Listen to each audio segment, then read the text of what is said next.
अब बात करेंगे हमारे साथ जिस तरीके से लगातार खास मेहमान बने हुए हैं उनसे हम साथ चर्चा करेंगे। हमारे सीनियर एडिटर संजय शर्मा जी, हमारे असिस्टेंट एडिटर आनंद सिंह जी जुड़े हुए हैं। लेकिन इस चर्चा की शुरुआत करेंगे जिस तरीके से कहा जाता है कि कोई भी चर्चा जो चाय के बिना अधूरी रहती है, तो सबसे पहले मैं कहूंगा कि एक एक चाय पहले हो जाए, इसके बाद हम इस चर्चा की शुरुआत को आगे बढ़ाएंगे। और संजय जी, सबसे पहले मैं आपका रुख करूंगा। बात अगर एनडीए खेमे को लेकर करें तो संजय जी, लगातार ये कहा जा रहा था पहले कि महागठबंधन में सब कुछ ठीक नहीं है और एनडीए में सब कुछ ठीक है, लेकिन जो तस्वीरें निकलकर सामने आई हैं संजय जी, वो कुछ और कहती नजर आ रही हैं। देखिए, चिराग पासवान को जिस तरीके से बीजेपी ने ज्यादा महत्व दिया, 29 सीटें दे दी और ऐसी सीटें दे दी जहां पर कि कभी कोई सीटें उपेंद्र कुशवाहा लड़ना चाहते थे या कुछ सीटों पर नीतीश कुमार जेडीयू लड़ना चाहता था, तो वो उन सीटों को लेकर के लोगों की नाराजगी थी। सहयोगी दल इस बात से नाराज थे कि जीतन राम मांझी मात्र 6 सीट, उपेंद्र कुशवाहा मात्र 6 सीट, आपने सीधे सीटें 29 सीटें दे दी चिराग पासवान को। अच्छा, 2020 का अगर आप चुनाव देखेंगे तो चिराग पासवान को ने लगभग 85 सीटों पर नीतीश कुमार के सामने कैंडिडेट खड़े किए थे, तो नीतीश कुमार की तो पुरानी खुन्नस थी उनके साथ। उन्होंने कल बिना सोचे समझे सीधे बिना किसी से बात किए 5 ऐसी सीटें जो कि चिराग पासवान को गठबंधन में मिली है, उस पर सीधे अपने को उम्मीदवार उतार दिए, उम्मीदवार ठोक दिए। अब जीतन राम मांझी ने भी घोषणा कर दी कि 2 सीटें ऐसी ही चिराग पासवान की जिन पर वो अपने कैंडिडेट उतारेंगे। तो आप अगर देखें तो एनडीए की जो सीट बंटवारे तो हो गए, सारी चीजें हो गई, स्मूथली हो गई। ऐसा दूर से देखने पे लगता था कि सारा काम स्मूथली हो गया, लेकिन सबसे ज्यादा विवाद वहीं पर अभी भी बचा हुआ है, क्योंकि चिराग पासवान की जो सीटें थी 5 सीटें पे नीतीश कुमार ऑलरेडी उतार चुके हैं, 4 पे और उतारने वाले हैं। आज की सूची हमको देखना पड़ेगी। 2 पे जीतन राम मांझी उतारने की बात कर रहे हैं, तो 9 और 2 11 सीटें चिराग पासवान की खराब हो चुकी हैं। उनके पास बची है मात्र 17 सीटें। उपेंद्र कुशवाहा अलग नाराज है कि भाई हमको खाली 6 सीट दी और जो मौका जो हम चाहते थे वो सीट हमको नहीं दी, महुआ सीट। तो ये अभी भी एनडीए में सब कुछ ठीक नहीं है। अमित शाह जा रहे हैं, आज बीजेपी के नेताओं से ही बात करेंगे चिराग पासवान की सीटें कैसे बचा, क्योंकि उनका 50% नुकसान तो हो चुका है बिल्कुल चिराग पासवान का।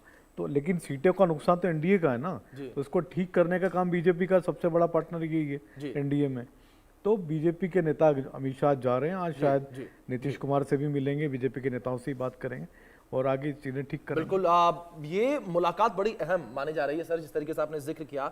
और क्या ये मुलाकात डैमेज कंट्रोल कर पाएगी, वो अपने आप में देखने वाली बात होगी। आनंद जी, मैं आपका रुख करूंगा। एनडीए को लेकर तो बात हो गई, महागठबंधन को लेकर बात करें तो चीजें वहां भी ठीक नहीं है। अभी तक सीटों का बंटवारा तक नहीं हो पाया, बैठकें इतनी हो ली, दावे तमाम कर लिए गए, लेकिन कुछ अनाउंस नहीं हुआ। जी अभिषेक, देखिए जिस तरीके से कांग्रेस की जो पूरी बिहार की लीडरशिप थी वो दिल्ली में मौजूद थी। अखिलेश सिंह जो पूर्व बिहार के कांग्रेस अध्यक्ष हैं वो भी थोड़े से नाराज चल रहे हैं, क्योंकि जो सूत्रों के माध्यम से हमें पता चला है तो उसमें ये बात खुलकर सामने आई है कि किस तरीके से वो चाहते थे कि उनके बेटे भी चुनाव लड़े, मगर उनको भी टिकट नहीं मिल रही है। तो उन्होंने कहा कि मैं तो टीम 11 में भी नहीं हूँ। फिर उपेंद्र कुशवाहा पे उन्होंने बात करते हुए कह दिया कि अगर वो आते हैं तो ठीक है, हमारा अलायंस मजबूत होगा, जब एनडीए की भी बात चल रही थी। मगर जिस तरीके से बैठकों का दौर कांग्रेस में आरजेडी के साथ चली है, इस चर्चा में चाय का तड़का लगाते हैं, चाय का तड़का लगाते हैं। अब इस चर्चा में और आनंद आएगा सर जी। मगर जिस तरीके से बैठकों का दौर चल रहा है कांग्रेस में, और जिस तरीके से सिर्फ कांग्रेस ही नहीं, राष्ट्रीय जनता दल की भी नेतृत्व बैठक कर रही है, लेफ्ट पार्टीज के भी नेतृत्व अपनी मीटिंग कर रही है, वहीं पे मुकेश सहनी की पार्टी जो वीआईपी पार्टी है वो भी अपनी मीटिंग कर रही है। मगर मामला ऐसा उलझा हुआ है, जैसा कि अभी संजय जी ने भी बताया कि किस तरीके से एनडीए में चिराग पासवान की करीब 18 सीटें ही बची हैं, 11 सीटों पे उन्हें ऑलरेडी डैमेज हो चुका है। तो कहीं ना कहीं वो जो फॉर्मूला है कि आखिर किस तरह से आपको चुनाव में जाना है, क्योंकि आखिर तो आपके गठबंधन का ही नुकसान होगा, वही चीज कांग्रेस और महागठबंधन में देखने को मिल रही है। क्योंकि यहाँ पर जितनी भी सीटें हैं, जैसे कांग्रेस चाहती है काफी सीटों पर वो उनकी ट्रेडिशनल स्ट्रांग होल्ड है, राहुल गांधी हो या मल्लिकार्जुन खड़गे हो, वो चाहती है कांग्रेस की जो परंपरागत सीटें रही हैं उनका जो गढ़ रहा है वो उसमें चुनाव लड़े। पिछले चुनाव में हमने देखा था किस तरह से कांग्रेस को 70 सीटें बेशक दी गई थी, मगर कांग्रेस ने इस बार सीट शेयरिंग की बात शुरू होने से पहले ही जो बिहार के इंचार्ज हैं कांग्रेस के कृष्णा अलावरू, वो सीधे कहते आ रहे हैं कि हमें क्वांटिटी पे मतलब नहीं है, हमें क्वालिटी सीट्स चाहिए। क्वालिटी सीट्स का मतलब ये है कि सिर्फ जो सीटें स्ट्रांग हो उस पर सिर्फ राष्ट्रीय जनता दल अपना दावा ना ठोके, वो कांग्रेस के पाले में भी आए। क्योंकि पिछले चुनाव में काफी ऐसी सीटें थी जो महागठबंधन के उनके लिमिट से बाहर थी, जो वो नहीं जीत सकते थे, वो एनडीए का गढ़ हुआ करता था। वैसी जगहों पे कांग्रेस ने चुनाव लड़ा था और उनको खामियाजा भुगतना पड़ा। 51 सीटों पे वो चुनाव हारे, सिर्फ 19 जीते।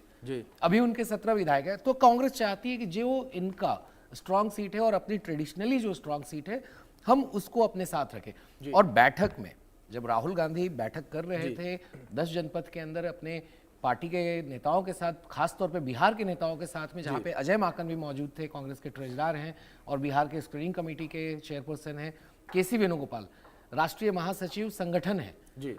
राहुल गांधी का सारा कुछ वो देखते हैं, पार्टी के सारे काम वो देखते हैं। एक तरह से कहा जाए तो मल्लिकार्जुन खड़गे और राहुल गांधी के बाद तीसरा कोई नंबर अगर आता है सोनिया गांधी के शीर्ष नेतृत्व के बाद, तो वो केसी वेणुगोपाल का आता है। वो इतने पावरफुल। बिल्कुल आनंद जी, ये कह सकते हैं कंफ्यूजन जो है लगातार बनी हुई है। अनाउंसमेंट से पहले, जब चुनाव नजदीक थे उससे पहले काफी ज्यादा चर्चा हुई, काफी बैठक हुई, ये कहा गया कि सब कुछ पहले ही तय कर लिया गया, केवल जो सीटों का ऐलान करना है। लेकिन अब चीजें और ज्यादा उलझती हुई नजर आ रही हैं और ग्राउंड जीरो से भी हमारे कई सहयोगी बने हुए हैं, उनका रुख करेंगे। बिग वॉल का रुख करता हूं मैं और सीधे हम रुख करेंगे अपने जो तमाम सहयोगी जो हमारे साथ जुड़े हुए हैं उनका। और हमारे साथ रितेश